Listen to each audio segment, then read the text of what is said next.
Okay, so third video with the ranking for intermittent fasting, and fat loss is probably one of the biggest reasons people do intermittent fasting for, and it does help them to kind of maintain an easy calorie deficit. So in this video, I'm going to rank the best intermittent fasting window for fat loss, and the goal is just like pure fat loss and maintaining like a lean physique. This video is sponsored by Skillshare. It's an online learning platform with thousands of courses on various fields like creativity, animation, graphic design, data science, web development, business analytics, project management, and so much more. There's also classes on cooking, entrepreneurship, photography, and crafting. It's the perfect place to get invaluable life skills as well as business ideas to make a living with. The teachers are all experts in their field, and the videos are very easy to comprehend. Skillshare has classes to fit your schedule and skill level. The first 1000 people who use the link in the description will get 2 months free of Skillshare Premium. So the most important variable for fat loss on any diet is consistency and sustainability. So are you able to stick to a particular routine for the long term? And does it help you to maintain a calorie deficit for the long term? So if you're constantly like overeating or you're yo-yo dieting, then it's going to just make you hit a plateau and you're stuck.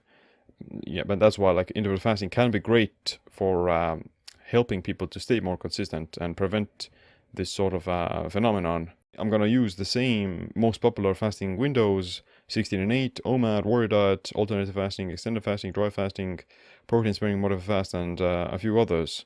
So here's the ranking. Rank number 1, the peak is shredded AF. You're basically able to get extremely lean very fast if you do it for like a longer period of time. Rank number 2, lean year round. You're able to maintain a low body fat percentage all the time without losing visible abs or muscle definition. Rank number 3, no difference. These are like relatively benign and they don't have a particularly significant effect, although they can still work. So you can definitely still get very lean with this rank. It's just it doesn't have like inherently like a extremely powerful effect on fat loss. Rank number 4, poor quality weight loss. Because although you might be losing weight on some diets, you may also lose muscle, which is definitely not ideal. And the problem is that you'll actually slow down your metabolism and you're going to end up with a low calorie intake just to maintain your weight. So I would say that it's not worth it, and it's like a poor quality weight loss.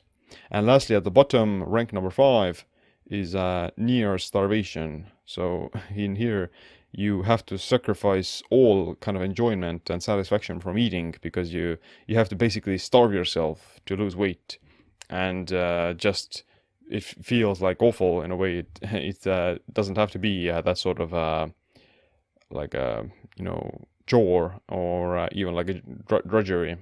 So keep in mind that any intermittent fasting or any diet, it can make you lose weight and even get you shredded. So the most important variable is still how many calories are you eating and are you able to keep it going. So now let's rank these intermittent fasting windows for fat loss.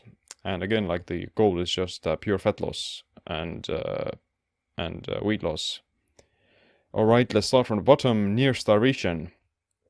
I'm actually not going to put anything here. I'm going to keep it empty because I think that none of these windows that I mentioned, they don't feel like you're starving yourself. And some exceptions would be doing like extended dry fasting where you're not eating and you're not drinking water for 5 or 7 days. That will be like really pushing the envelope towards that starvation. And even these like super long fasts, like 10-day fasts and 14-day fasts, they can also be in this category because they're literally pushing the envelope so far that I think it's just stupid, and generally it's not worth it, or like at least most people don't need to do it, and they would actually be worse afterwards. So you don't need to go for that far to lose weight, and there are actually better ways of going about it. So yeah, like these extended super long fasts, I would put them here, like into this near starvation category, and they're definitely not needed. Rank number 4, poor quality weight loss. In here, there's gonna be juice fasting because you can lose weight by just juicing, but most of it is going to come from your muscle. So carbs and sugar, they're gonna break ketosis, they're gonna inhibit fat burning, so your body is just gonna start breaking down its own protein and muscle tissue instead. So worst case scenario, you're gonna become skinny fat, and best case scenario is you do lose some weight, but a lot of it is also muscle, and you're not really fully optimized for pure fat loss. Fasting mimicking diet is also with the same problem. You're kicking yourself out of ketosis by eating, carbs, and therefore you'll burn muscle. So in the short term, you will definitely lose weight, but you're more likely to gonna gain it back after you go back to like a normal way of eating because it's natural. It's a rebound effect, and unfortunately, at that point, your metabolic rate will have also dropped slightly because you starved yourself and you also lost muscle, so it's harder for you to maintain your current body weight. And in worst case scenario, you actually end up gaining weight after you stop the fasting mimicking diet because your metabolic rate is lower and you have to kind of go on a more restrictive diet afterwards to maintain that new weight. Extended fasting, which is for like 2 to 3 days or even 5 days, isn't that big of a problem in terms of fat loss because you're going to shift into ketosis and you're burning primarily fat. However, after day 5 or even after day 3 for some people, you will inevitably start to lose muscle gradually, and your metabolic rate will also dumpster dive at that point. So I would say that shorter fasting for like 3 days is okay, and it will make you lose a bunch of weight and a bunch of fat if you're in ketosis, but longer than that, longer than 5 days or such, then that's definitely not the best solution, and it's not gonna end up with like quality weight loss. Rank number 3, no difference. I'm gonna put here fat fasting because eating only fat isn't gonna break ketosis, and you will stay in this pure fat burning state. However, fat also has a lot of calories, and you can't consume unlimited amounts of bulletproof coffee or unlimited amounts of MCT oil while fasting and still lose weight because it's going to just exceed your daily calorie intake eventually. So it's hard to accomplish. It's hard to eat 2,000 calories of fat, but it's still possible. So that's why I put here the no difference rank. So it's not inherently making you burn more calories or burn more fat.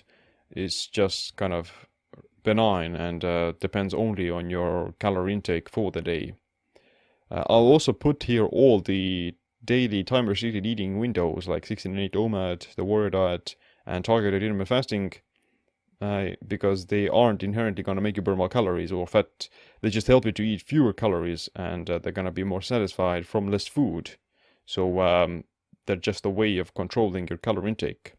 And whether or not you can end up losing weight depends on how many calories are you eating. Rank number 2, lean year round. We're gonna put here alternate day fasting because if you eat every other day, then it's pretty easy to stay lean and lose fat.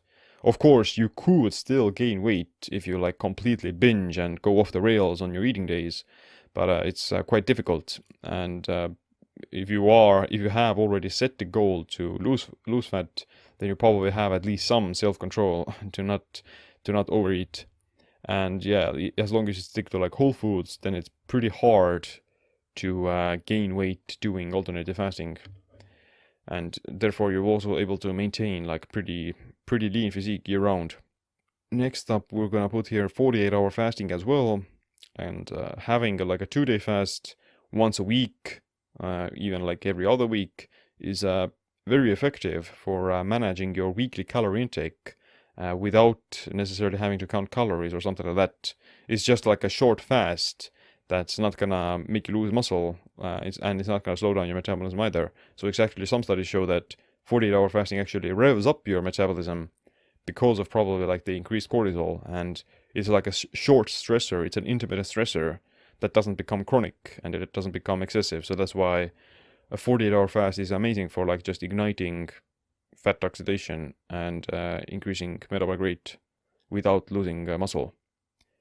And rank number 1, shredded AF, protein sparing modified fast. So because eating only protein with no carbs and no fat on top of a severe calorie restriction is it's a really fast way to burn fat and lose fat. So it actually makes you burn more calories than regular fasting, because protein has the highest thermic effect of food, and it also maintains muscle. So if you eat only like 1,000 calories or 800 or 1,000 calories of protein, then you'll basically prevent all muscle catabolism, and at the same time you'll also increase your metabolic rate and you'll increase the daily calorie burn. So arguably a protein sparing modified fast would end up with more fat loss than a regular water fast where you're not eating anything, just because of the protein aspect and just because of the muscle preservation. So yeah, it's a pretty effective way to go, like or to lose fat really fast. And lastly, we're gonna put here dry fasting as well, because dehydration is gonna promote ketosis as well as fat oxidation, because the body starts producing water from its own fat stores. So this will not only make you lose fat, but it also accelerates water weight loss. So you're gonna have less bloat, you have less inflammation, and your waist probably gets smaller because your body carries less water and less food as well. So of course, it can also lead to muscle loss because dehydration also suppresses mTOR. But if you dry fast for like only 48 hours, then it's not a big of a problem. And you also have ketosis protecting against that. Dry fasting within 24 hours, like a Ramadan, or dry fasting for 24 hours, that's also pretty effective. But in that case, I wouldn't put it into shredded AF or the rank 1. I would put it into maybe like no difference, because if you're still dry fasting throughout the day and then you eat at night, then you still have to maintain a calorie deficit, because it doesn't violate these rules of thermodynamics. You still have to maintain a calorie deficit. Alright, and again, I have to remind you that this list is pretty subjective. Like, whether or not it's going to work still depends on how you're going to apply it and what you do after the fact. Any of these windows, they can make you gain weight as well as lose weight if you get stuck in a yo-yo diet scenario or like in a binge and fast cycle. That's why I have to like figure out what's the most sustainable solution for you. And hopefully you got some valuable information from it. And the best way to go about it is to just try different methods and see what works. If you want to know how to start intermittent fasting for optimal results in both your longevity as well as body composition, then check out my book, Metabolic Autophagy. And other than that, thanks for watching. Hit the subscribe notification bell, as my name is Siim. Stay optimized, stay empowered.